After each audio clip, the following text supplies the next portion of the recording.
Hola amigos, ¿cómo están? Sean bienvenidos a otro episodio más de Liposucción Mental, en donde estamos sacando la basura para quedarnos con lo bueno. Y en este día vamos a continuar en el capítulo 17 del libro de Hechos, versículo 16, en la nueva traducción viviente que te dejo en la descripción para que tú puedas leer también conmigo. Te recuerdo que los viernes tenemos nuestro episodio en vivo a las 7 de la mañana aquí en YouTube, y que si no te has suscrito te invito a que te suscribas, que compartas estos videos que han sido también de bendición para ti. Si esto ha sido así, compártelos también para que muchísimos más podamos seguir estudiando la palabra de Dios y conocer la verdad de Dios y sacarnos la basura que luego nos estorba demasiado. Más bien nos estorba horrible. Continuemos. Dice, Pablo predica en Atenas. Mientras Pablo los esperaba en Atenas, se indignó profundamente al ver la gran cantidad de ídolos que había por toda la ciudad. Iba a la sinagoga para razonar con los judíos y con los gentiles temerosos de Dios, y hablaba a diario en la plaza pública con todos los que estuvieran allí. También debatió con algunos filósofos epicúreos y estoicos cuando les habló acerca de Jesús y de su resurrección. Ellos dijeron: ¿qué trata de decir este charlatán con esas ideas raras? Otros decían: parece que predica de unos dioses extranjeros. Y me voy a detener aquí antes para entender todo lo que sucede después. Estos filósofos epicúreos y estoicos eran dos corrientes religiosas o de estudiosos ahí en Grecia. Y los primeros, los epicúreos, eran unos que consideraban que buscar la felicidad o el placer era la meta primordial de la vida. O sea, lo máximo o lo que teníamos que buscar en este mundo era la felicidad y el placer. Eso es lo único que importaba.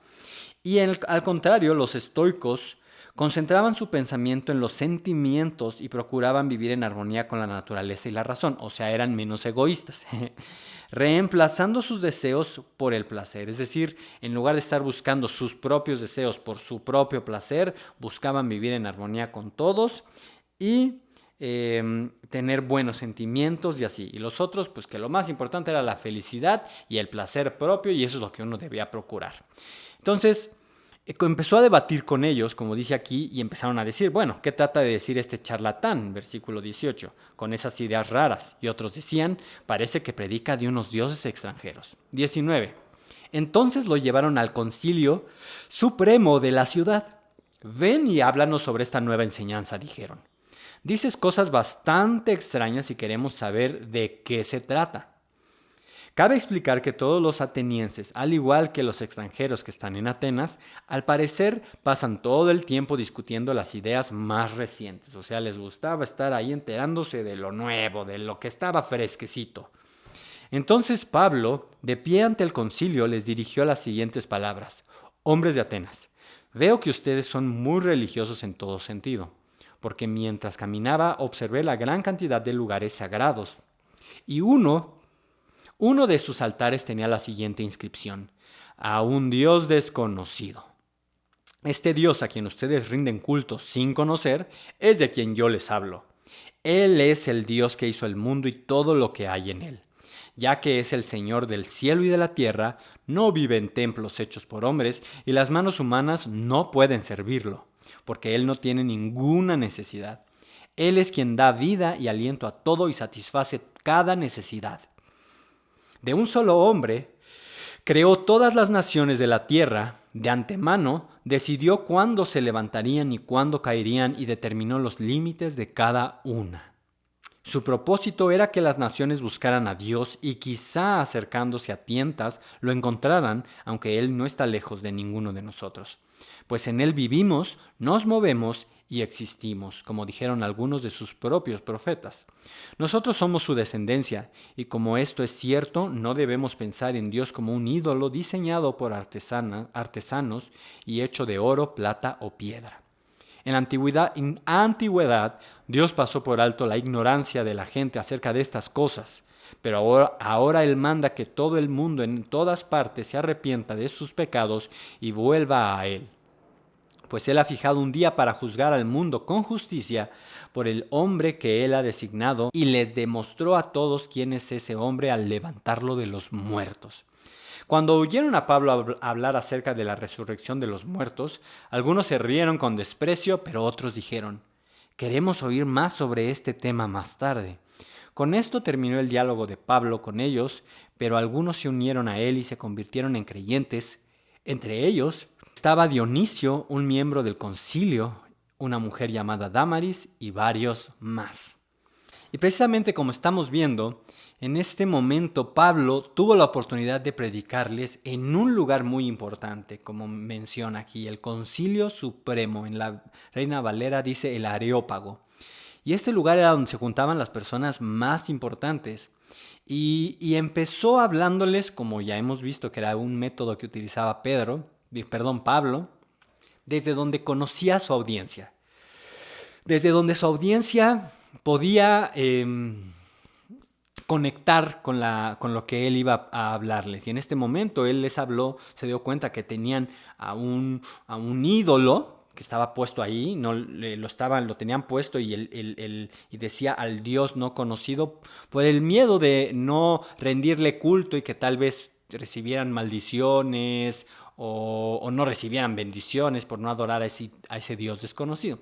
En este caso, Pablo no les estaba queriendo decir que ahora adoraran más a ese Dios, a ese que tenían ahí puesto. No. Sino que, tienen un Dios que no conocen, les voy a presentar al Dios que no conocen, el que creó los cielos, la tierra, el que diseñó al hombre y la mujer y los creó, y de quien todos los demás seres humanos provenimos. El quien entregó a su Hijo y que después lo resucitó y que por medio de él somos perdonados. Y cuando él empezó a hablar sobre la resurrección, causó problemas en su audiencia porque para muchos de los griegos esto era totalmente loco y hasta incluso ofensivo. Es por eso que se empezaron a burlar algunos. Pero otros quedaron tocados por lo que él habló, tocados por el Espíritu Santo, y es por eso que quisieron escuchar más. Y al final de cuentas, como vemos, este hombre, Dionisio, un miembro del concilio, decidió convertirse en cristiano, y también esta mujer llamada Dámaris. Es por eso que es importante que nosotros tengamos la sensibilidad del Espíritu Santo para poder predicar, para poder hablar. Tú y yo tenemos ese encargo directamente del Señor. Tenemos muchísimas otras cosas que podemos hacer, dones, talentos específicos que sirven, pero que nos pueden servir para esto, para poder predicar el Evangelio. No muchos tal vez tienen el don de salir a las calles y estar buscando personas desconocidas y hablarles de Dios. Pero con lo que Dios te ha dado, lo puedes hacer. Con la misericordia que Él te ha dado, la puedes demostrar. Con la gracia que Él te ha dado, lo puedes hacer. Con la simpatía que Él te ha dado, lo puedes hacer. Con la misericordia que te ha dado por tener misericordia, por decir, ay caray, esta persona está pasando estas cosas, voy a irla a visitar simplemente, con eso Dios lo puede hacer.